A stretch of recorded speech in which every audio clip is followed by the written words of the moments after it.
You've officially found the Global Stewardship Podcast. This is the weekly show for you if you feel disconnected from where your food comes from, concerned with our current food systems, or are just in need of a little encouragement about the future of farming and food. Every week I chat with a different farmer or producer around the world who's growing high-quality products for their communities and stewarding the earth the way God intended, nourishing the planet as they go.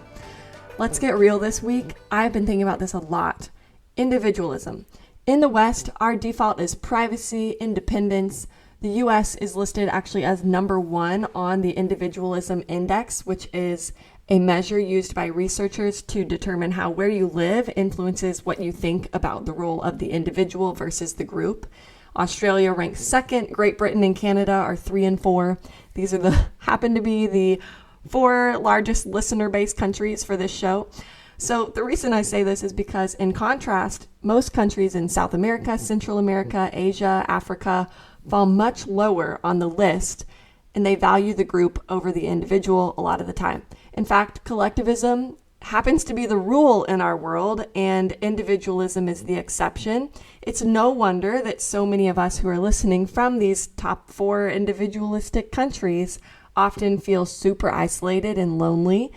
And so as I welcome guests from some of these warmer climate cultures on the podcast this month, I would love to encourage you to focus on the community aspects of these conversations. All of these guests focus more on their own community than themselves and their own feats. Genuine care for your neighbor and cooperation and open doors is clearly making for the most resilient communities. That's my motto on my farm in South Carolina, that we have a co-op farm. And while most Americans listen to my goal on this land and think it's strange, we haven't even begun to tap into the dream of a community that many of these upcoming guests have known their whole life.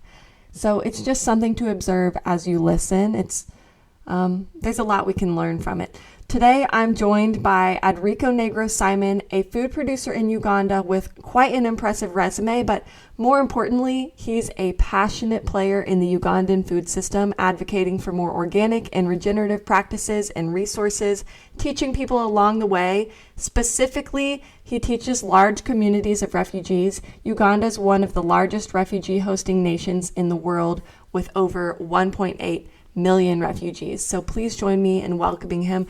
What was it that inspired you to become a farmer? Yeah, thank you so much. My name is Adriko Negro Simon. I'm from Uganda, Northern Uganda, border in South Sudan and Congo. But I come from Terego district, which is one of the largest districts hosting 2 refugee settlements, Rhino Camp Refugee Settlement and Imvepi Refugee Settlement. Of course, Uganda, basically we do farming, and farming is a backbone of Uganda where every home does farming activities. So I grew up in a farming community whereby your neighbors, your family members, and everyone is engaged in farming activities. So that is where basically I picked the passion for agriculture. When I joined primary, of course, there was that system where everyone is supposed to undertake the farming activities. From nursery school, primary, up to secondary, you're taken through the practical aspect of the farming activities, raising nursery bed for vegetables, trying to manage them up to marketing. So that's where basically how I gained the passion for agriculture from my parents, from the neighbors, and also from school. So we are learning this throughout. Yeah, so when I joined secondary, of course, our education system in Uganda, it's a bit different. When you join senior 1, we had 16 different subjects. So agriculture was inclusive. So when we reached senior 3 in Uganda, you now choose the best 10 subjects that you want. And some of them are compulsory, like 8 of them are compulsory. You only choose 2 optional subjects.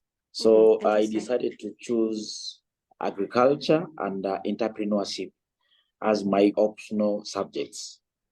So it's just as a result of the passion that I gained from childhood. When I was born, I grew up in a farming system where when we were growing young, we used to move with our parents when they are digging. So from there, I just gained the passion for agriculture So when I reached senior three, it was easier for me to choose agriculture because I liked it. I was already practicing it, so it was a bit easier for me. And then the part of entrepreneurship, of course, I saw my parents. After harvesting, they will go to the market, they sell the products, and I will understand how they do negotiation with the different dealers in the market, the different customers in the market. So I also gained the passion for entrepreneurship from there. So that is basically how my passion for agriculture came up. Yeah, that's awesome. Yeah. I specifically thought it was so fascinating to learn about your education for refugees. I've been working with refugees since 2018 and don't always find a lot of people who know about that world. It's amazing to hear about your childhood immersed in agriculture. What was the turning point? How did you then begin to go through all of your schooling? You got your degrees, credentials. How did that lead you into working with refugees? So from there, that was in 2014 when I graduated with my diploma. I started doing some small work. I applied with NGOs. They gave me work with Danish Refugee Council. It's my first humanitarian work that I started in 2016 in Rhino Camp Refugee Settlement.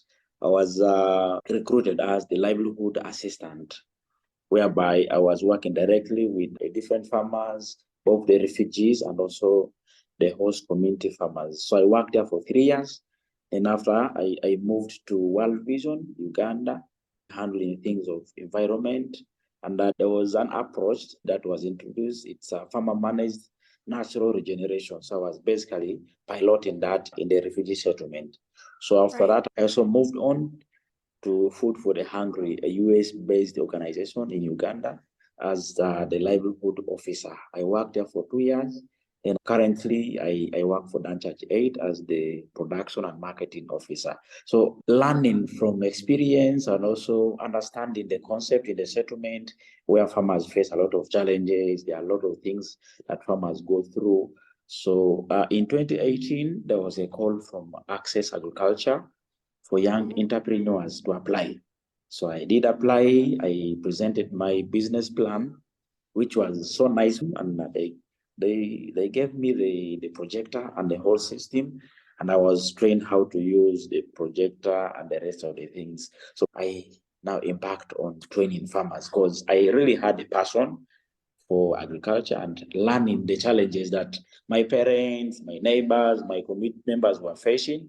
Basically, I took it so serious that I was really doing the aspect of training the farmers, the host communities, and also the refugee farmers on the aspect of agriculture.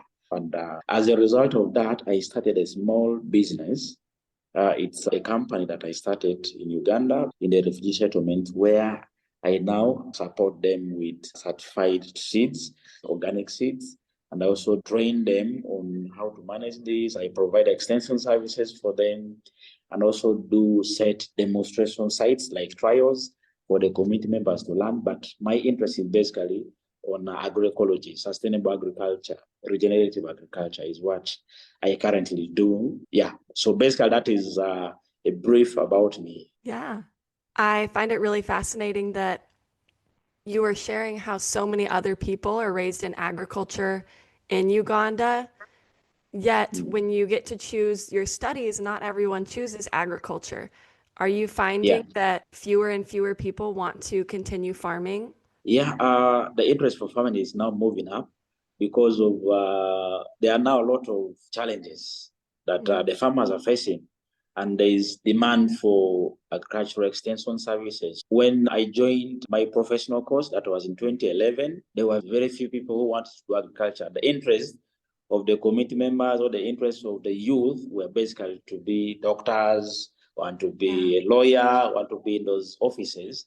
But as of now, the passion has changed. There are now so many people who are interested in doing farming activities. They have also seen that in farming activities, there is money because people now do farming as a business and they are getting a lot of money out of it that can support them in running their different homesteads. So I see a lot of growing demand for agricultural activities. That's amazing. That's very exciting. It's the same here in the United States. And why do you think there was that shift? What was the moment for do you think, for people in Uganda to find a renewed interest in farming? Yeah, I think it's basically because of the job market. There are very few people who are employed. Like currently, there are very few. And also our age limit is at 60 years. So this is someone who has started working at 22 years, who will be working for 38 years without being replaced. It is really very hard for you to start getting jobs. There are now currently there are very few partners who are in the settlements and also doing humanitarian work because of the funding cut. So that really pressed people to do farming as a business. So they have realized that the need for food is increasing because of the population growth.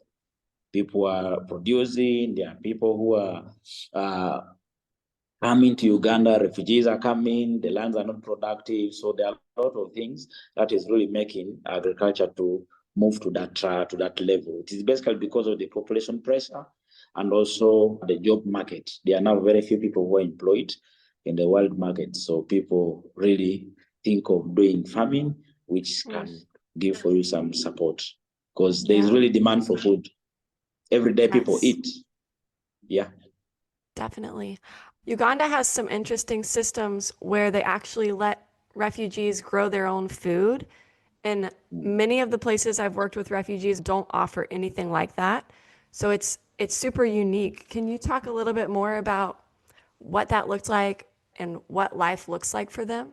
Yeah, I think Ugandan refugee policy is a bit flexible because of the free movement and also the free access to services. Basically, in the settlement, they are located 30 by 30 meters plot where you have your structures and also some garden, kitchen, the rest of the things. But also through office of the Prime Minister, they have negotiated with landlords whereby refugees are given access to land and they go and do their farming activities in those specific areas. So at least in Uganda, the refugee farmers have access to land. It's not now a very big challenge for them.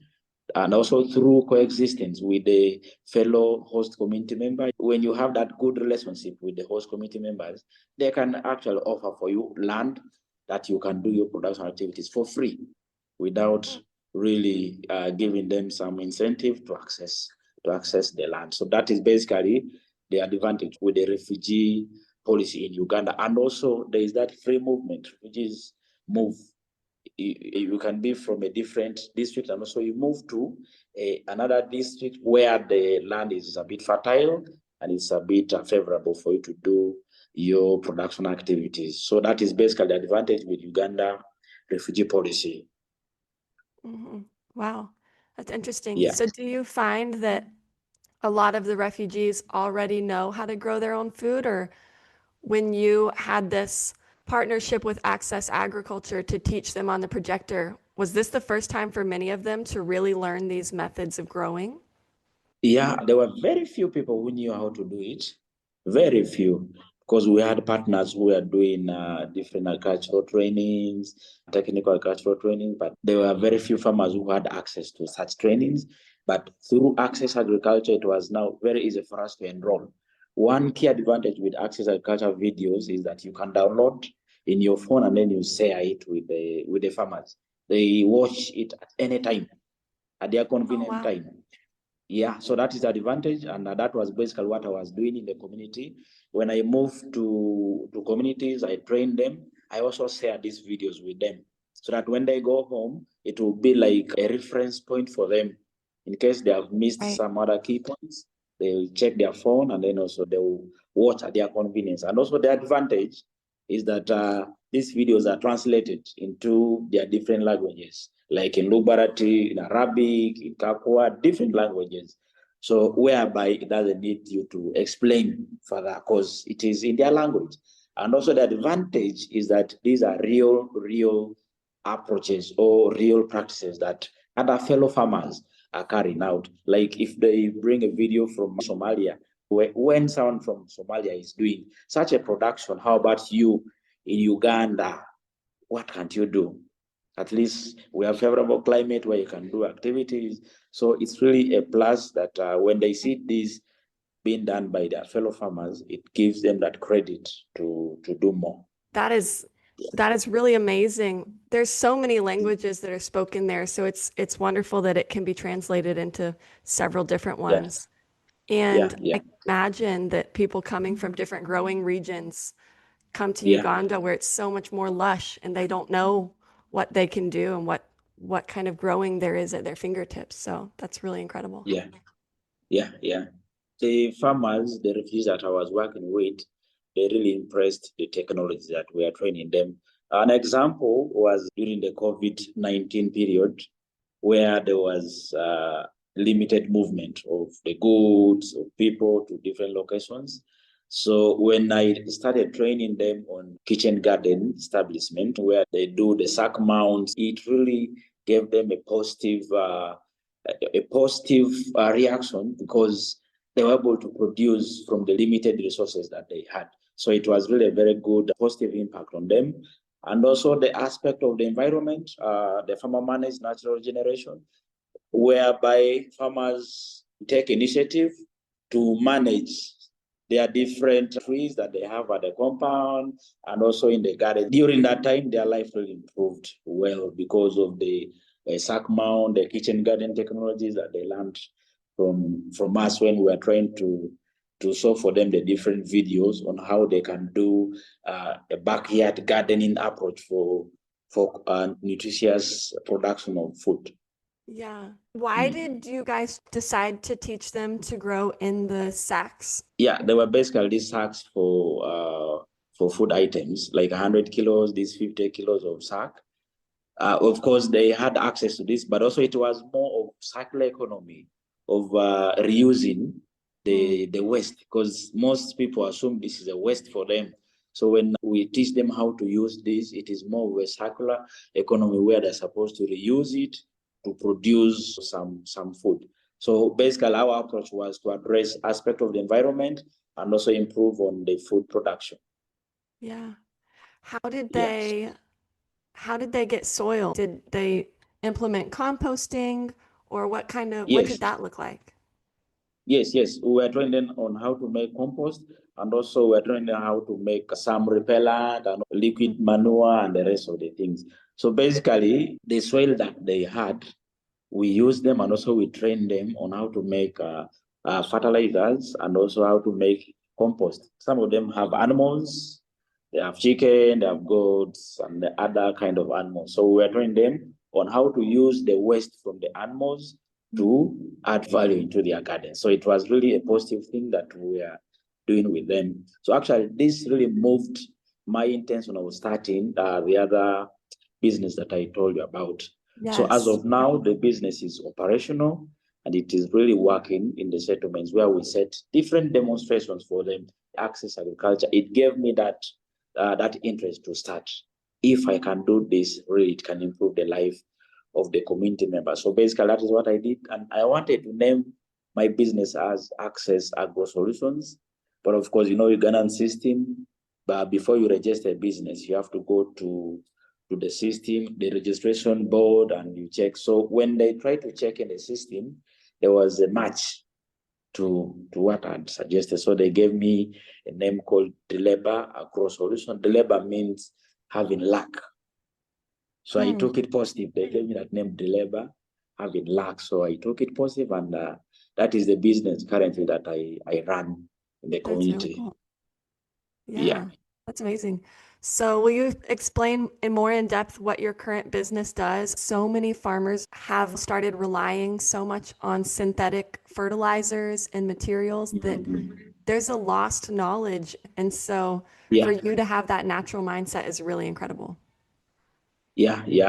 Thank you. I think basically my business, I do more of the regenerative way, where we train them on how to reduce on the use of the synthetic chemicals, but do more of the organic aspect. Though in the market, there is limited access to some Yes. of those inputs.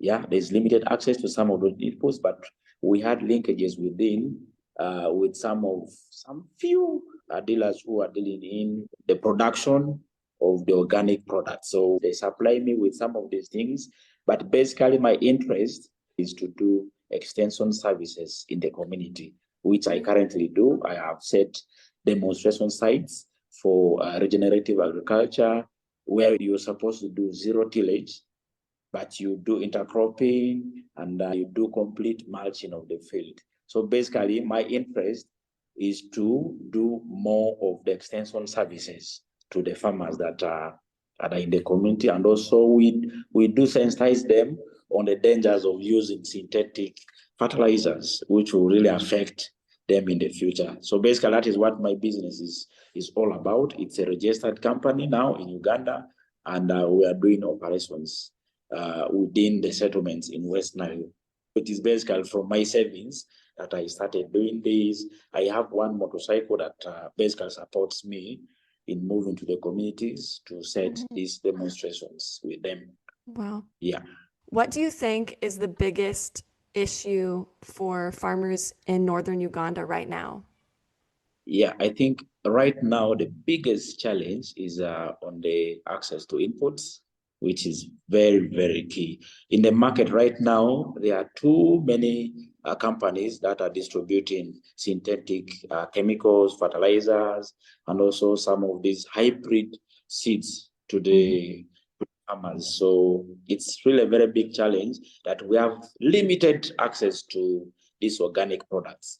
But also the other challenge is, of course, our system, our education system in Uganda was that there was more of training on synthetic, not on organic. But now there are some universities that are trying to adopt agroecology trainings and also trying to adapt organic agriculture trainings, which is really helping to improve that, but the extension support is a bit limited to the farmers. Yeah.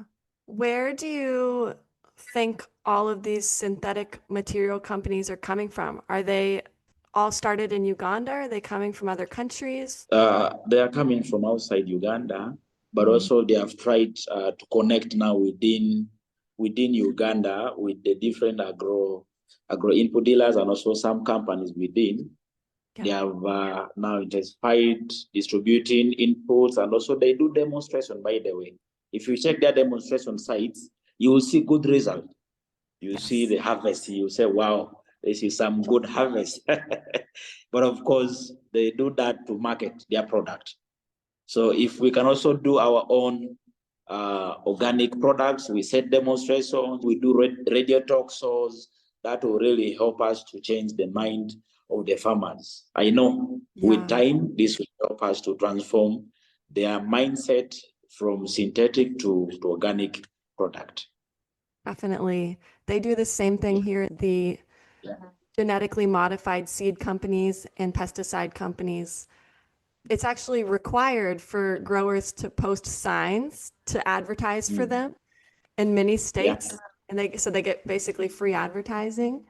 And it looks really appealing, but you don't see just the decay of life underneath the soil and the amount of money they're having to pump into the soil and the water erosion issues. There's a lot of things you don't see when you see that pretty green corn, you know?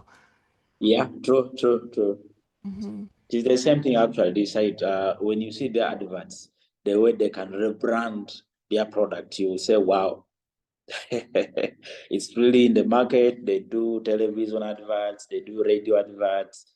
They also, just the way I said, they have now, they give credits for them to promote their products. They set demonstration sites. So it's really a very big threat to the Ugandan market. But there are some few companies now in Uganda that are trying to bring the aspect of agroecology, bring the aspect of organic agriculture, which is a plus, but also this side of Northern Uganda, it's still the synthetic aspect which has taken the upper hand.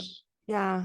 Could we talk just a little bit about your childhood and how the education system does teach about agriculture? Where I'm from, we never learned about farming even a little bit in school. Wow. You know, if we did, we learned about it in history class as something that people used to do. And that's certainly not the case all over the world or even all over the US, there's some states that are more farming focused. But where I'm Yeah. from, we didn't learn about farming. And so, how did that shape your mindset? I know it's led you to where you are today, but can you Yeah. remember, like as a young person, why that was so important? Yeah. Basically, what was important was when I joined primary school. Of course, Ugandan system has agriculture from nursery. Those nursery kids, the kindergarten, when they Wow. come home, they start teaching their parents even on a different aspect, how to grow this, how to do this. So that is how the Ugandan system is. And I didn't go to kindergarten. I went direct to primary one when I was already 6 years old. And of course, I was learning this from my parents. So when I joined school, it was a bit easier for me to start picking this up because we used to go. There was a time allocated in the afternoon on Fridays from 2 p.m. up to 3:30 p.m. You'll be in the garden doing the Wow. different management practices. You start raising nursery bed. The other class will do the different aspect of the farming activities. That really shaped my passion for agriculture. Just the way I said, after when I sat for my primary living education, science, we only had four subjects. There's science, English, mathematics, and social studies. Hmm. So my best performing subject was science because it was more of agriculture.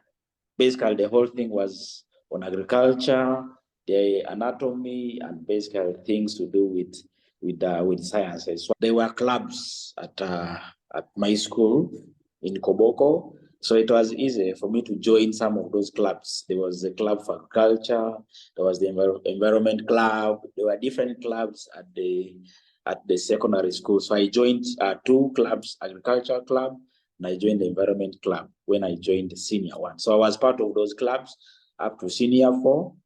My understanding helped me to do my activities well in the communities. So my passion to empower communities really key in me because I gained this from childhood and also in the education system that I went through in Uganda.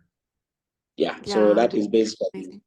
So God willingly, by November this year, I'll be graduating with my. After recording and listening back during the editing process, I noticed something I didn't notice while interviewing Adriko Negro Simon. Did you notice the part where he shared about how the job market is a huge reason why there's more of a desire to farm as a business? I didn't catch it, but he had shared that the humanitarian funding cuts and fewer like NGO kind of partners that have now left or they have those funding cuts have pushed homesteaders to farm as a business. I find that so fascinating. And one of my biggest and least popular or politically correct opinions is that so many of the international efforts in Africa have actually, in many ways, like harmed local communities and harmed the homesteading and farming, food sustainability, food sovereignty, just because there's so many people with their hands in everything going on. My master's. Hopefully, Wow. that I will also enroll for my PhD. And that is my Yeah. dream and my passion and my dream for future is to be, I want to be a teacher. I want to be teaching people. I want to be teaching young Mm-hmm. generation on aspect of agriculture so that when they go back, they also try to transform their communities and also transform Uganda. So that is actually my interest and my passion. Yeah, that's amazing. I'm excited. I hope to follow your journey Yeah, and catch back up and see all the new things true, that you're doing. That is true, just true. really exciting. I also just think hearing about the education system is so fascinating to me because, Yeah. like I said, we never talked about agriculture. I had one club in the fourth grade. I was 9 years old and we got to grow vegetables, but that was Mm. the only time throughout my first 18 years of life that we did that Yeah, in school. yeah, So I think that's important for listeners to hear and maybe implement some yeah, of those things, especially for there's a lot of homeschooling parents, for yeah. any parents who do teach their own kids to teach people these things from a young age is important. Yeah. If we're teaching science, agriculture, of course, should be a huge, if not the main part of it. So just wild. True. True. Yeah. True. Yeah. Well, Yeah. is So there that is it. That is actually our education system now. is there anything else before we go that you think listeners would like to hear, or a message you would just want to leave with people who listen? The system in Uganda is more into the synthetic world, which is really affecting the farmers. Right now, they are not understanding it, but of course, in the near future, they will try to understand the challenges, things of disease, low productivity, things of low production. They will understand it in future, but basically, that is a challenge that we face in Uganda, and also in the markets. There are so many synthetic companies that are really spreading the news of chemicals, GMOs, hybrid. They are really spreading it. So, as people who are passionate on organic agriculture, we really need to take this up and educate. Yes, the way I'm doing in the community, I've already reached to over 5,000 farmers within West Nile with a different knowledge and information on organic agriculture. So I plan to reach over 20,000 in the near future, God willing. Well, Yeah. I will add your work to my prayer list because that is really Yeah. impactful things that you're doing. Thank And you. Thank you. yeah, thank you so much. I'm excited to help share your message. Have a great day. Thank you. All right. Bye. All right. Bye. Thank you guys so much for tuning into the Global Stewardship Podcast today. As I listened back to this episode during the editing process, I noticed a part where Adriko Negro Simon shared how the job market is a huge reason why there is now an increasing desire to farm. I didn't catch it during our conversation, but he shared that the humanitarian funding cuts and fewer partners have pushed homesteaders to farm as a business. And this is so fascinating. We will continue over time to talk about this myth that like America feeds the world is a huge myth that I've been taught that many farmers believe. And oftentimes a lot of the work that we are doing in other countries is causing them to have a lack of food sovereignty or not empower the local farmers. And I thought this was just really interesting, and I'm excited to keep discovering more about this and sharing it. It's also great to hear that universities in Uganda are also trying to make the switch to studying organic and regenerative and aiming to promote it. In my state, in the United States of America, so each state has a special extension agent office, and for decades they've been dominated by industrial ag. And whenever I see states go to the more organic route, it really brings me immense joy. I can't say that for my current state, but I definitely have hopes and would love to just follow suit after Uganda.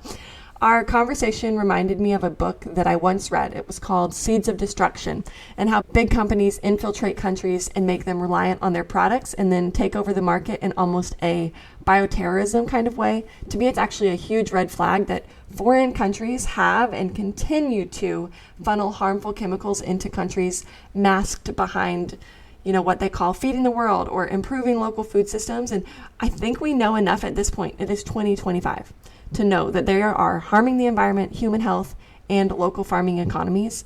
It's time to support people like Adriko Negro Simon, who are leading the way towards regeneration and nourishing the land, actually feeding people with long-term sustainability. We will be back next week with another episode. Actually, someone else from Uganda will be joining me. I find this really fascinating because I did live in Uganda as a young adult, but this just gives some more insight into places I didn't get to go or things I didn't necessarily get to see. And it always shows that there's just so much depth to the world of food and farming all over the world. I am so humbled every time I speak to a guest on the podcast because I learn and grow so much, and I just can only hope and pray that the same is happening for you as you tune in every week. If it is, and you do find value in these episodes, please send me a text. There's a link in the podcast description to message me, or if you would like to leave a review, those are always appreciated. And if you do leave a review, I'd love to shout you out on a future episode just to say thank you. I hope you guys have a fantastic week, and I will see you next Tuesday.